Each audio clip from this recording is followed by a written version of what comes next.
اسرافیل علیہ السلام کا نام قرآن پاک میں تو نہیں آیا، مگر احادیث میں ان کا ذکر بہت عزت و احترام کے ساتھ ملتا ہے۔ وہ اللہ تعالیٰ کے مقرب فرشتے ہیں جنہیں قیامت کے دن سور پھونکنے کا عظیم فریضہ سونپا گیا ہے۔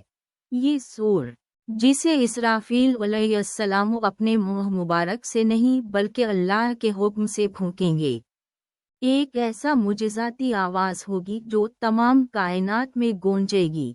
حدیث پاک میں آیا ہے کہ اس سور کی پہلی پھونک سے تمام مخلوق مر جائے گی، دوسری سے دوبارہ زندہ ہوگی، اور تیسری پھونک سے قیامت کا دن شروع ہوگا۔ یہ ایک ایسا واقعہ ہے جس کا ذکر قرآن کریم میں مفصل طور پر موجود ہے، اور جس کی تدبیر اللہ تعالیٰ کے ہاتھ میں ہے۔